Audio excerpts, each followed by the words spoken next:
es un tema muy importante para las sociedades humanas. Por el caño de la corrupción en México se va un porcentaje muy alto de los recursos públicos. Y vemos cómo países que tienen porcentajes muy pequeños de corrupción son países que han logrado un desarrollo más armónico, con mejores índices en seguridad, en educación, en salud, como es el caso de los países nórdicos, de Finlandia, que también tienen un índice muy elevado de felicidad. En cambio, en México es un grave problema. Peña Nieto prometió que iba a luchar contra la corrupción, pero ya la diputada Loretta hace rato señaló que no hay nada de eso. Incluso yo llego a pensar que si hubiera habido un gobierno que desatara una verdadera guerra contra la corrupción, no estaríamos aquí aprobando estas leyes que en sentido amplio son leyes que favorecen a la corrupción, porque la riqueza de los mexicanos que pagaron con sus joyas, con sus animales, a las empresas extranjeras para que salieran de aquí, ahora se las estamos dando de nuevo a las empresas extranjeras. Eso es un gran acto de corrupción. Y yo les quiero platicar dos anécdotas personales recientes donde nos ejemplifican el grado de corrupción que hay en Pemex.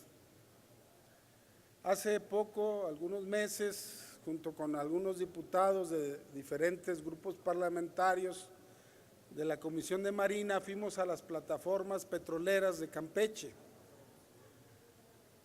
Y nos decía un oficial de la Marina de México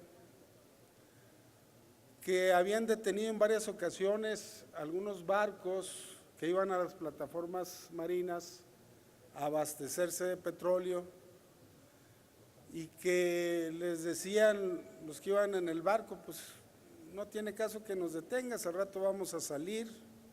Y efectivamente, al rato se lo encontraban en el supermercado, haciendo sus compras. ¿Y cuál era el problema? Que ni siquiera Pemex presentaba la denuncia. El representante legal de Pemex presentaba la denuncia ante la gente del Ministerio Público. Nomás para que vean el grado de complicidad y de corrupción que tenemos en Pemex. Y otro asunto que me tocó vivir algunos años más atrás,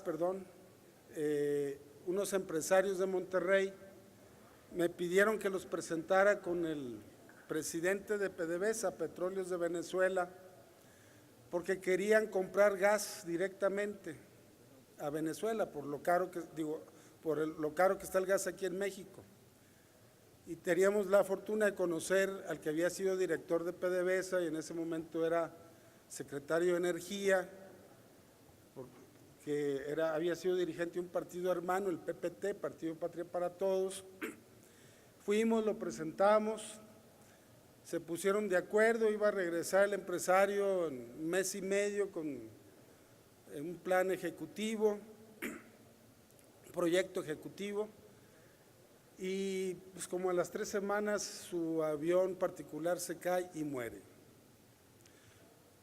Yo no creo que haya sido un accidente. Lo que pasa es que los Estados Unidos no iban a permitir que le compramos gas a través de la frontera con Texas, que un grupo de empresarios se organizara de manera independiente y trajera el gas desde Venezuela. Nomás para que vean hasta dónde llegan las acciones de estas empresas que nos estamos echando al seno de nuestro país. Pero la corrupción de Pemex surgió porque la esposa de este empresario, cuando empieza a ver el asunto de la herencia y las cuentas de la empresa, se dio cuenta, nos platicó, que había muchas operaciones con Pemex, que se las registraba la empresa pero no las facturaba, de tal manera que ese dinero iba directamente a la bolsa de los funcionarios de Pemex. Y así como eso, el Pemex Gay y muchas otras cosas, hay una gran corrupción. Y mientras no hay una voluntad política, por más leyes que hagamos, no se va a combatir. ¿A poco no hay una ley para detener al que está yendo a la plataforma, el barco que está yendo a la plataforma marina a robar el petróleo en complicidad con los funcionarios de Pemex para que esté en la cárcel? Pues claro que hay una ley, pero si hay complicidad, pues no vamos a poder combatir la corrupción. Sí, termino, presidente. Para finalizar, solamente quiero decirles que en otra intervención vamos a detallar de qué manera las empresas transnacionales están socavando los gobiernos nacionalistas de varios países de Sudamérica, solamente porque se han atrevido a cobrarles un poco más de porcentaje en las regalías. Vamos a tener un poder fáctico en México que va a tratar de incidir en la política mexicana, en los gobiernos, para que respondan a sus intereses.